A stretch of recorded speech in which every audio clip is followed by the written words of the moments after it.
You're listening to Mr. Open Banking, the only podcast dedicated to exploring the open banking movement.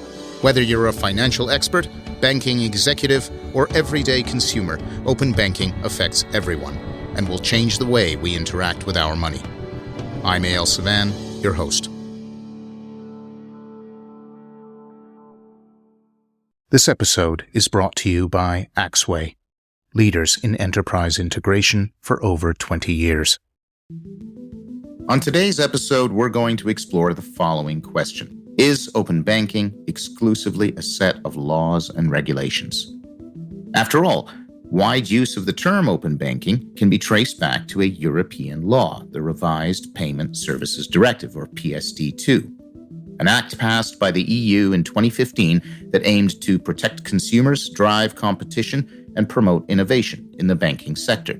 Ultimately, that law is what drove the explosion of open banking activity that Europe is experiencing today, and that other countries are moving quickly to emulate.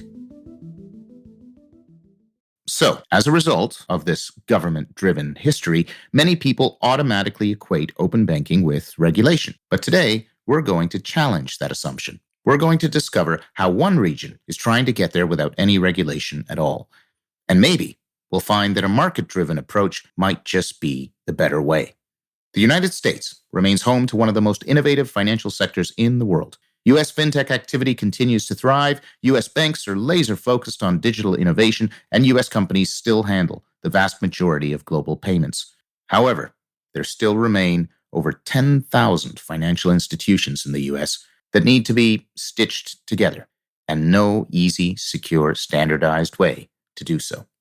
Enter the Financial Data Exchange, or FDX, a not-for-profit organization that aims to unify the U.S. financial industry around a common, interoperable standard for secure access to financial data, and to do so in a way that is fundamentally market-driven.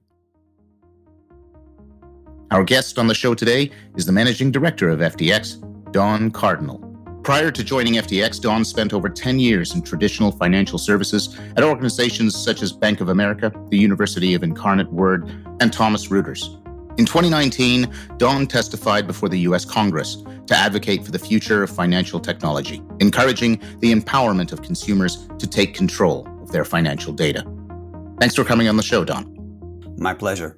So, why don't we start with you telling our listeners a little bit about the origins of FDX? FDX started out through a couple different efforts. One through the FS-ISAC, which is a global consortium of financial services firms that are working to share data for cybersecurity. And they realized that this legacy data sharing model that had been around for, 25 years and required the sharing of IDs and passwords is really probably not the most secure way of doing things.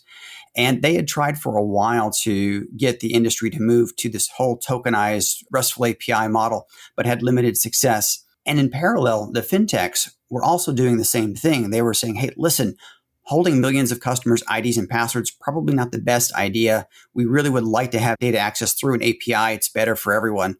But they were having trouble getting the FIs on board. And in 2018, both sides threw in together and said, hey, listen, let's work together. Let's work on behalf of our common customer to move to a modern architecture and make it lower risk for everybody. And in October 2018, we went live with, 24 member organizations. We've since grown to 115 organizations, and we've migrated about 12 million consumers to this new architecture. So what you're saying is there were groups working on this problem of an interoperability standard for financial services prior to FDX. Let's start there. What problem is it they were trying to solve? The what's in it for me, the WIFM, was slightly different for each group. So if you were a bank or a brokerage, you were seeing a lot of sessions every day hitting your online and mobile banking interface that were not human, that were known third-party software, and they were coming in with customers' IDs or passwords. And we know, kind of an industry standard, about 25% of their daily sessions are not humans. So that's a lot of infrastructure to paint screens for something that's not going to read them. It just wants the data. And similarly, we do know that most organizations see about 10% of their online volume, their online customer base, share their IDs and passwords with one or more fintech apps. And so from a risk and privacy perspective, in today's day and age, that's something that had to be really looked into. Hey guys, we can't do nothing about this. This has been ongoing for a long while. Wouldn't it be great if? Whereas if you're a fintech app, right now you're getting data by having to hold customer credentials, not an ideal situation. And you're having to impersonate or log in on behalf of the consumer. That access can be troublesome in that it's not always available. The data is not always uniform. And so your raw material, if you will, to do a budgeting app or to do someone's taxes or to make a credit decision isn't always available in a uniform manner. And so they have a need for basically a better data source, a more reliable data source, and one that doesn't require you to do the risky thing of holding customer IDs and passwords. So the WIFM is slightly different, but it's neat that it's a common purpose to solve that. This sounds like what is often described as screen scraping. Is that the same thing? It can be. Scraping is a big piece of it, but there are some folks who, because they're effectively have good relationships with the FIs, use an ID and password and then make a different style request against their back end, but it's still an ID or credential-based access. But I think for the purpose of this discussion, we can call it screen scraping for now. You're talking about access through the APIs exposed for the mobile applications and sometimes the web, right? Yes, that's entirely correct. We do have some more technical listeners. Could you elaborate on that a little bit?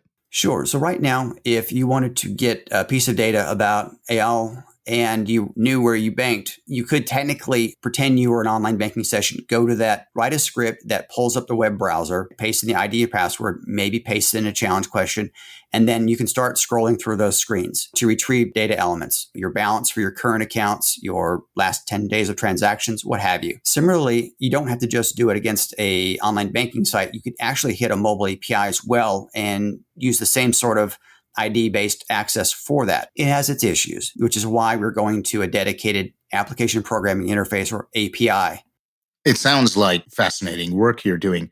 Can you describe for our audience how it's been going? What kind of numbers are you seeing in terms of adoption? One of the things you want to do is see how many firms have downloaded your spec to use it, and you're not required to join to get a copy of our spec. So we have about 140 firms that have downloaded our spec. We have 115 member organizations as of this morning. And by polling our members, we do periodic surveys, and we ask them, hey, how many consumers have you migrated to this tokenized access?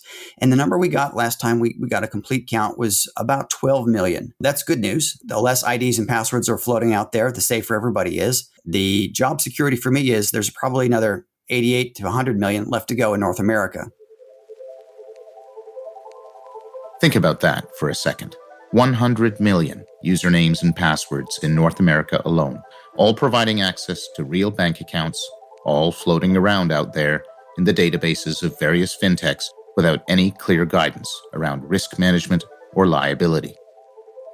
This approach, what Don calls credential sharing, is used the world over. This proves two things. First, there is a significant risk that currently exists in the system, as today, all of these banks and fintechs are sharing data using unreliable, inefficient, and worst of all, insecure methods. And second, the demand is there. It's real. People want to share their financial data if it means getting better financial products. They just want to do it in a safer way. And that's exactly what FTX is trying to achieve. What's interesting is that's also what open banking is trying to achieve. But you may have noticed that even though we've been talking about the development of a standard for banks to share data, the actual term open banking has so far not been mentioned. The fact is, the term open banking is not very widely used in the US. Here's Don explaining why. Well, I think it comes down to semantics. In most jurisdictions around the world, open banking, capital O, capital B, refers to a government-mandated regime, vet the participants, they set the architecture, and a variety of other controls. In North America, we have a market-based solution. The idea being no one can be as close to the consumer as the people who actively depend on them for their livelihood. And market-based solutions tend to be durable. Market-based solutions tend to be highly react to consumers. So if you look at the success of solutions like Bluetooth or FIDO, again, they're done because there's a driving need for them. So if we do refer to it as open banking, it's little o, little b. I think a more accurate term is consumer permission data sharing. Ideally, that's what it is. And it's all about consumers being in control to have access to their data in a secure manner. Interesting. You've shifted the term from a focus on banking to a focus on consumer rights. Do you see any parallel to the work you're thinking of and what's being done in Australia under the consumer data right? Well, we're certainly monitoring the CDR. It's a bit more encompassing than what we're trying to do here with financial data exchange, but we are mindful of their user experience. And if you look, open banking or the permission data sharing is a fairly tight group around the planet. There are a lot of similarities. If you look at CDR, they're using a lot of what UK open banking did. Everyone is using OpenID Connect, OIDC, for their security stack. So we're mindful of that, but I think CDR has a few more things that are policy related and more privacy related. We're hyper focused as a tech standards body on the data sharing, the data movement itself. So let's take a step back. I purposely brought up the CDR because although it's also focused on consumer data right, it is heavily regulatory driven and is much broader than just the banking sector. As you described, FDX is taking a much more market driven approach. Do you feel that government has any role to play in defining these standards? Well, certainly. Our regulators in the US and Canada are engaged. We brief them on a routine basis back when we could travel. They are highly interested. Again, that's why I was testifying in front of Congress, why we routinely visit the regulators. But because of our success, because of the fact we've been able to make such good progress at no expense to the taxpayer and at no cost to the consumer, they're very much of good job, keep us informed, carry on. And that shows a degree of maturity and restraint. But that being said, regulatory clarity is very important. End of the day, programmers, engineers have to program to a binary state, a digital state, ones and zeros. And so to the extent that there's any regulation or pronouncements that are unclear, it's very difficult to code to that. So while we can't comment on regulation or policy, we can get clarifications on rules so that our engineers and our members' engineers can code to something. We're all on board with that. Do you think that there are some efforts to slow the development of the standard down because it affects the competitiveness of some of the established players? Not at all, because again, we focused on common purpose. Nobody wants held away IDs and passwords. They're a risk item that, quite honestly, we all want to get rid of. And as I mentioned earlier in some of my responses, the whiff and the what's in it for me may be different for different parties, but at the end of the day, it all leads to a common purpose, and that is permissioned tokenized access through an API to make it better for everyone. And as long as you're focused on common purpose, you can bring a very large tent of people, like I said, 115 organizations together and move towards a common goal. You define that common goal as ultimately risk reduction. Are there those that are also seeing the upside of this, the opportunity to innovate? Absolutely. Again, I've been involved in online banking since the early 2000s with a military boutique bank service men and women in uniform and their families. And I became aware of data sharing. And it was simply just feeding budgeting apps and perhaps even doing your taxes. But now we have things like Experian Boost, where based on your transaction history, people who traditionally had no credit file or a very thin one could still be accurately scored or more accurately scored and given access to credit they probably wouldn't have had. So those are neat innovations out there as a result of this. And I think you'll see other new things as this data gets used. One of the other advantages is for new account opening. I'll give you an example. Let's say you apply for a mortgage. In a traditional world, you have to download and scan and email or fax in bank statements, right, as you're using for collateral. That leads to optical character OCR and fax errors, rekey errors that people are manually keying them in. And we saw in 2008, occasionally consumers fudge those numbers. Well, what if you could get that data in machine adjustable form directly from an authoritative source of record? There's no chain of custody issues. There's no rekey errors. And that gives you the ability to make a much more accurate decision much more quickly. So better, faster, cheaper. That's a big win on the revenue side. You're talking about sharing data in a standard format via API, the reduction of risk that comes with that, the opening up of innovation that comes with that. It certainly sounds like open banking to me. But let's leave the name aside. Do you think that the approach being taken by FDX in developing a standard and the approach being taken by others in developing similar standards, by whatever name, are all heading in the same direction? The answer is thematically, yes. If you look, we're all using RESTful APIs. We're all making JSON request responses. Though those that use the redirect flow are all using OpenID Connect for the connectivity. It's an extension of the OAuth 2 tokenization. So on security, I think we're highly aligned. Data elements, I think it's getting there. I think we're all approaching this in a similar fashion. Let me ask one that perhaps is a little provocative. Do you think that the standards will ultimately consolidate around a global standard? And does FDX have global aspirations? We're just trying to solve what our members want. We exist for our members. And as a servant leader, I'm committed to follow the direction of my members. We certainly want to make sure as they do business in multiple jurisdictions, and you almost, in a technological world, in a financial world, you almost can't limit what you do in any one jurisdiction. We want to make sure our spec will support them no matter where they go. Again, we believe best idea wins. We have some unique advantages built in.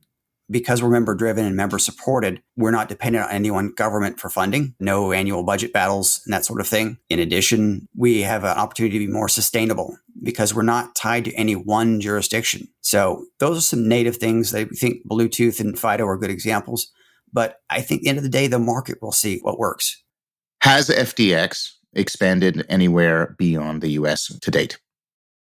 Sure. We have members in Canada. We have members in the UK, in Europe, EMEA, APAC. We have folks around the planet, truly. Again, we love talking about what we do, sharing what we do. And a lot of firms are pleasantly surprised that actually they get a chance to drive the ship, if you will, and have a voice, and such a large voice. There are a lot of smaller firms that punch way above their weight by participating. One of the examples I use is if you've got kids in school, you have a parent-teacher organization, and it's usually the same 3-4 families that show up and volunteer and do everything. And well, because they participate so much, they kind of pick what fundraiser you're going to get to do. Very similarly, firms that are active help influence the direction. Doesn't matter what size you are. Again, best idea wins.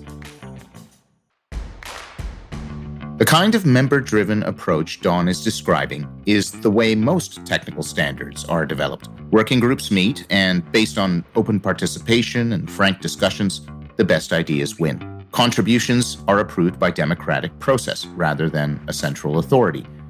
Ideas are tested by the market, which decides what works and what doesn't. He mentioned HTTP and Bluetooth as examples. Make no mistake, this approach works. It's led to the development of most of the standards we see around us, both within and outside technology. But when we start talking about banking standards, that means we're talking about money, how it moves around, and the massive market opportunity which that creates. This can potentially lead to conflicting goals, as I discuss with Don.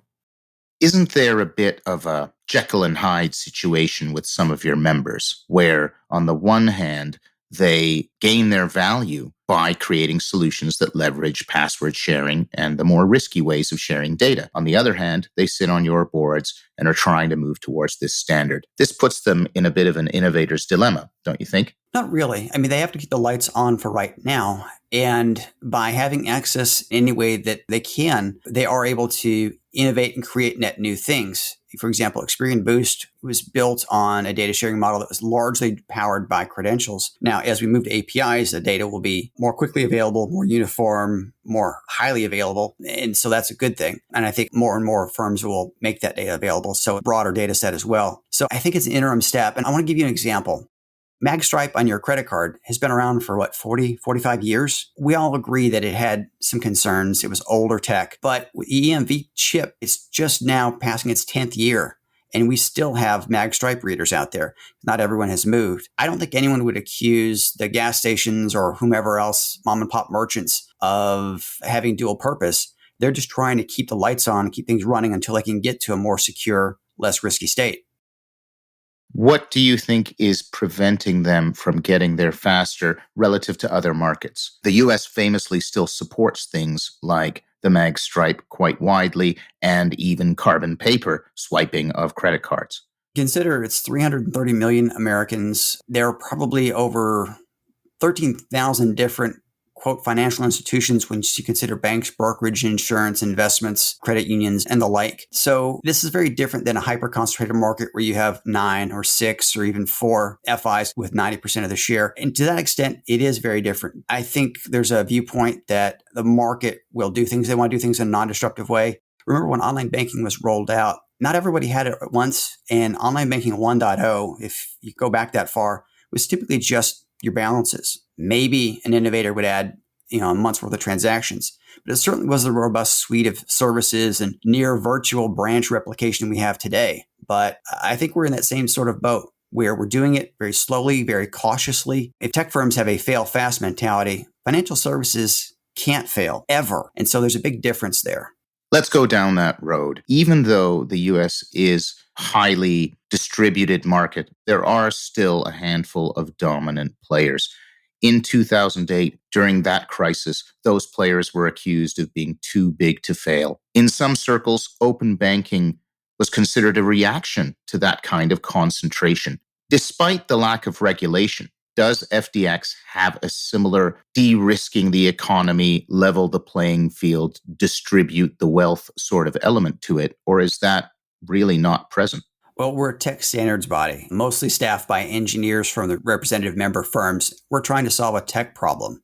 How do we get those pesky IDs and passwords from floating around in the ether? How do we get everyone onto a much more modern and structured API so there's better and more reliable data going forward? Also, by having a unified standard to pull data from, when we're writing that fintech app, you and I don't need to spend our round one startup funds on a dozen engineers to build custom interfaces to the top 30 banks. We build one interface.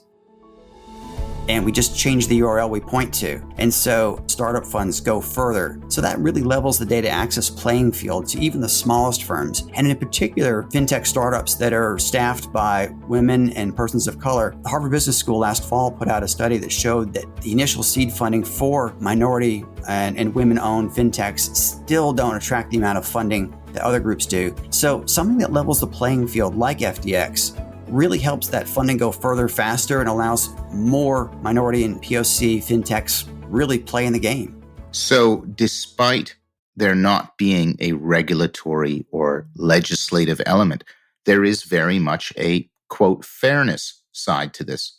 Very much so. The acronym we have is CATS, C-A-T-T-S. So control. The customer should be in control of what data they share with whom, for what purpose, and for what duration. Access. You should be able to have reasonable access or allow reasonable access to your own personal financial data. Transparency. You should see who's got access to that. And as an aside, you'll see dashboards showing up. Wells Fargo's Control Tower, Bank of America's Security Center. I know PNC, US Bank, and some others are also creating dashboards so you can see who you've permissioned. Traceability. The idea is every stop along the way, just like a subway map, you should be able to have an idea. And the player should have an idea of when and where the data request came from and where it's going. And of course, security. We are in a trust-based ecosystem. Without trust, we really don't have financial services anywhere on the planet. And so security underpins every aspect of that. And you almost can't do those things unless you build them out evenly for all. And that's the wonderful thing about, tech standards.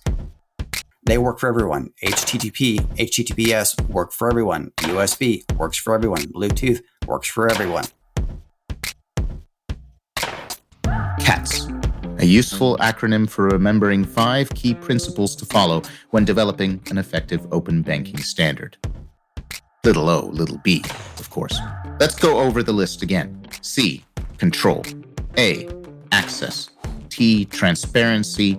Second, T, traceability. And S, security. Don did an excellent job of describing each, so I won't repeat it. But is the US on the right track? Is everybody playing ball? Are all the right players involved? Here's Don answering some provocative questions on that front. A recent report from Juniper Research says that the number of open banking users worldwide is going to double by 2021.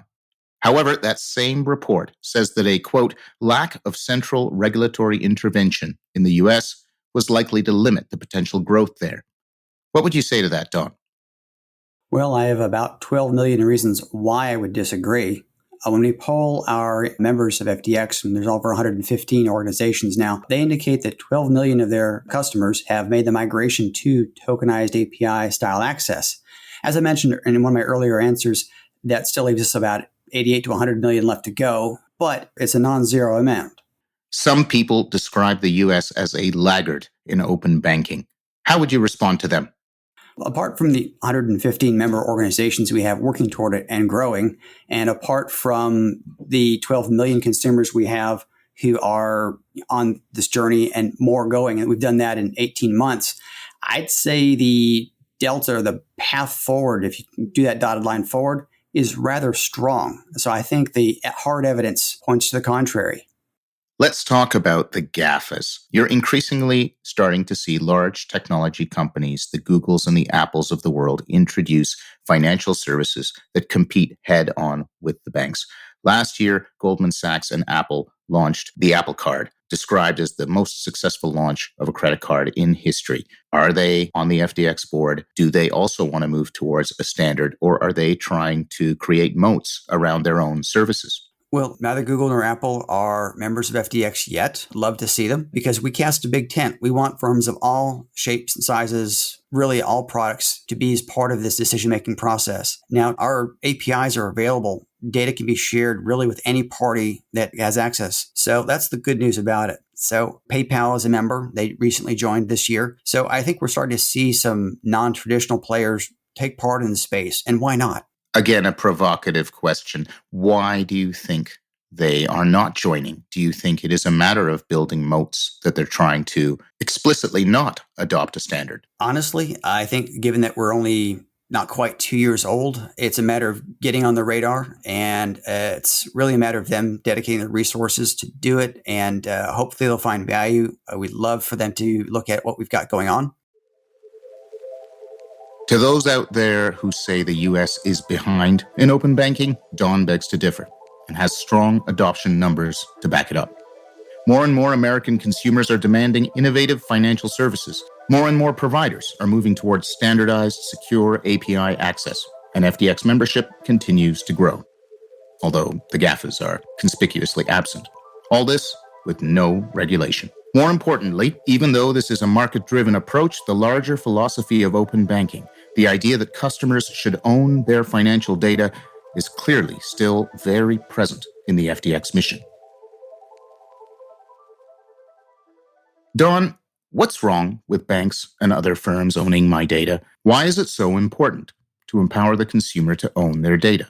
Well, think about this. Your money's in deposit at a bank, right? They're a custodian of it. They're certainly regulated. At the end of the day, it's a demand deposit. You have the right to demand your deposits. They're a custodian of your financial data. Now, they have some proprietary data about inferences and things like that, neither here nor there, but it's been fairly clear that consumers have a right to their own data. Yes, I went to Starbucks yesterday, or yes, I'm spending too much on groceries or whatever. And so I think we're seeing a lot of innovation around that. But I don't think that's necessarily provocative. I think technology is really catching up with a model that's been out there and, if you will, following the money. Do you think consumers are realistically going to care? Are they going to manage who owns their data and who has access to it? Well, a couple points on that. There have been a couple surveys in the marketplace. The Clearinghouse has done one where when customers asked about privacy and data security and knowing where their data is, they're all 75, 80% saying, yes, they're very concerned about it. They feel better about knowing that they permissioned it and they were in charge. So I think it's very important amongst consumer base, but consumer and small business and larger firms as well. Given FDX's mandate and the way you describe consumer data access, do you feel ultimately this trend is the thin end of a wedge, that we start with financial data, but ultimately these data rights apply all the way up to social? I'm going to try not to boil the ocean. So I'm very focused on purpose and what our members are focusing on right now, and that is sharing consumer permission financial data. There's other groups out there that talk about open finance or open data. End of the day, I think giving consumers tools and letting them do things is a wonderful idea. We look at what the internet has done for data and information sharing. It's been wildly successful because it's been so free. So we'll let the market decide what comes next. What advice would you give to other groups trying to develop financial data standards out there? There's a few pieces of advice I'd always give.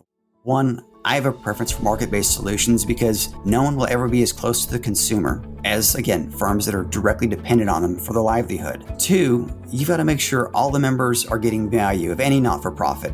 I don't care if it's a charitable organization, you still have to make sure everyone sees value in their participation because you are asking for their time, their treasure, and their presence to participate. And three, I think you need to always have your mission first and foremost. Always be focused on this. How does this tie back to our mission? Are we still working towards that? And if it's not directly tied to that, then you can run yourself afoul. So if you look at not-for-profits or standards that really have stood the test of time. They solve a business problem. They cast a wide net. They are inclusive. They hyper-focus on solving one thing and keep it to that. So I think those are some good guidestones that we took to heart when we stood up FDX.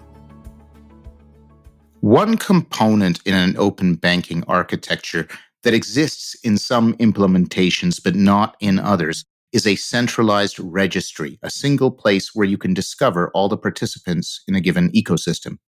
Whether regulatory driven or market driven, do you think that piece is important to a functional open banking environment? Well, remember in our 5 principles, transparency and traceability were key. And in order to have traceability, you do need to identify the nodes in the chain, the links in the chain, if you will. The metaphor I used were all the stops on the subway route. So to that extent, you do need a directory, a phone book. I'm showing my age here, a white pages of members or participants in the space. To the extent I think everyone needs one. I think there's a demand for that, not unlike there's a demand for DNS in the space. In the development of a standard, one area that is often debated is consent management and consent flows. Do you think that a standard needs to be explicit about what a consent flow looks like? Well, there's a degree of how explicit you are. I think you need to give the different firms involved, the user experience flow, that freedom to make sure your branding, your font, your stylistically items are captured. Each jurisdiction may have different rules about what's disclosed and how in the particular verbiage at a high level. So I think there needs to be some flexibility. But thematically, we are seeing a lot of common threads in the redirect flows, for example, disclosing at the app level what it is you're permissioning and then confirming that or consenting to it at the data source, whether it be a utility company or a bank or a brokerage or an insurance company. So I think thematically, they're very similar. So if you look at CDR UX guides, the open banking in UK UX guide, and the ones we have under draft here at FDX, they're all very similar thematically. And I think that's important. I'm a consumer 5 to 10 years from now. What do I see banks offering me powered by your standard that they can't offer me today? We've got firms at different stages from innovation to late adopters and such. So I think what we're going to see is more, better, faster. And what I mean is more data, more options available in a better format and faster. So we talked about new account opening, mortgage origination, loan origination, perhaps even know your customers type due diligence, being able to done real time with a high degree of confidence with light touch. Why? Well, if you have enough signals of a person's identity and they have a good biometric stack, perhaps that allows other things to be done as well. So I think there's some neat opportunities for enhanced security and doing so much, much faster than is being done today, a truly on-demand world. Do you feel that open banking, FDX, common data standards for the financial services ecosystem, those are the pipes that we're building for the 21st century? There's some of the pipes. And again, we'll find net new uses. Like I said, when I first saw data sharing for budgeting and tax prep, no one ever thought about doing credit score enhancement. No one ever thought about asset and account validation. And yet those are very real uses today. So yeah, I think there'll be new things to come as long as we build secure, robust, extensible pipes and a lot of people have a say in what goes into them. That consensus, I think, will allow for a lot of new things to come.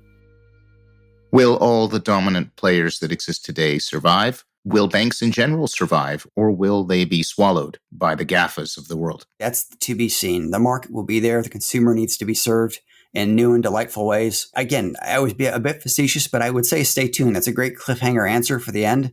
So tune in next time for the answer in the 2025 edition. Don, thank you so much for your time today. Where can our audience find out more about you and the work FDX is up to? financialdataexchange.org. You can follow us on Twitter or LinkedIn. We'd love to have you. Thank you very much. Back to our original question. Is open banking just a set of regulations? Well, perhaps the capitalized version is, but the little o, little b version seems to be something more. While it still goes by many different names, lowercase open banking is an idea that is taking hold everywhere. In some places, like Europe, it is indeed driven by laws and regulations. However, in other places, like the US, the same goals of competition, innovation, and transparency are being met by the market. Don advises standard builders out there to lean towards more market-based approaches. as they tend to lead to more durable, flexible solutions that can react to ever-changing consumer needs. Make sure members of your standards body are getting real value back for their time and effort. And always tie your decisions back to your core mission. Whether that's getting rid of risky credential sharing, increasing competition, or giving consumers control of their data, make sure your goal is clear. Don also points out that open banking is not one size fits all. The road traveled by one region is not necessarily the right road for another, and often the difference comes down to a decision around the role of the regulator and the role of the market. In the end, the answer is different for each region. The best you can do is try to strike the right balance and strive to get all the stakeholders to sit at the same table and collaborate. Instead of getting stuck in the endless debate over which is better, market-driven or regulatory-driven, just get on with it. Because regardless of how you get to open banking, whether pushed by regulation or pulled by market forces, you end up in the same place: a standard, secure, and open way for banks to share your financial data. Thanks for listening to Mr. Open Banking, the podcast that explores the ongoing evolution of open banking and its impact on our lives. Make no mistake, the rise of open banking is going to change financial services forever, and we will be covering that story every step of the way. This is your host, Eyal. Until next time.